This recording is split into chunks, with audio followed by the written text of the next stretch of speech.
Caitlin Clark is fixing America's major problem as Sue Bird sheds light on Feather Star's $11 million earnings. The WNBA is experiencing rapid growth right now, but it hasn't always been this way. When the league officially ticked off in 1997, it started with just 8 teams, 4 in the Eastern Conference and 4 in the Western Conference. Today, only 3 of those original franchises still exist. Recognizing the challenges of having a women's league in the US, Sue Bird, a key player in the league's journey, has some insightful thoughts to share.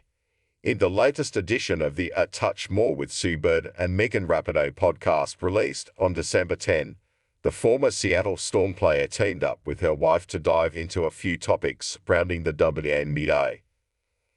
I look at this from a league perspective, and I think the biggest challenge for women's sports in our country has been finding a league that can really take off, she mentioned. We've had various leagues in women's basketball, obviously the WNBA included, and honestly, I lose track of the acronyms. There have just been so many leagues. Caitlin Clark. The 22-year-old Iowa native made waves when she joined the Indiana Fever as the No. 1 overall pick, injecting new energy into the league. From the beginning, Clark's dominance both on and off the court has been evident. Just a few months into the season, arenas were filling up to 94%, a clear sign of the league's growing popularity. You might wonder how she's driving this growth. Well, she's responsible for a staggering 26% of the WNBA's economic activity. Unfortunately, though, most of her income has come from off-court endorsements. But that certainly doesn't dim Clark's influence, which is something even Bird heavily agreed with. For a league to be successful, have longevity, and now to see for a player in a league to be able to garner money off the court in this way, some of it is just because it's Caitlin Clark. Like, you can't remove that from the equation. She's also a little bit of a catalyst because now that you're seeing brands invest in her, they know that she's going to be seen in the WNBA. And so those brands are now also going to invest in the WNBA. It's going to just break the door open for all this investment to come in. And that's ultimately how the league will grow. We've already got the media deal. However the CBA negotiation ends up, odds are salaries go up, and that ultimately is what we all want. Because when the league is successful in our country, that to me is when we've really broken through in a different way, Bird concluded. Having said that, last week, Clark debuted on Sportico's world's highest paid female athletes at No. 10 with a massive $11.1 million annual payday. You'd be surprised to know that in that figure, a staggering $11 million came from endorsements alone.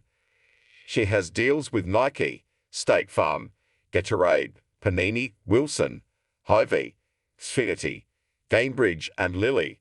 Her WNBA rookie base salary, $76,535, and bonus add up to be a measly $100,000. This comes amid the Indiana Fever rookie being named as TIME Magazine's 2024 Athlete of the Year, an achievement that will certainly bolster high conversations manifold. Talking about the achievement, Clark had, as expected, brought the attention over what mattered, women's sports. I've been able to captivate so many people that have never watched women's sports, let alone women's basketball, and turn them into fans. How Caitlin Clark has been a catalyst in WNBA's growth. Clark has been credited with selling 1 out of every 6 tickets in WNBA arenas during the 2024 season, and the impact doesn't stop there.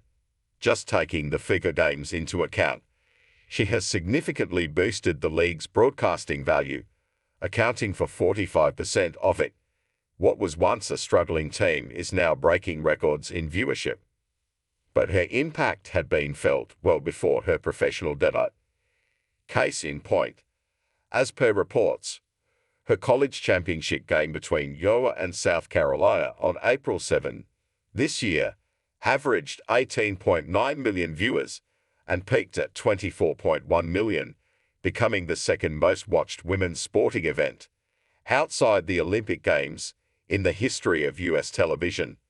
That's a 90% increase from the 2023 title game and a 289% increase from 2022.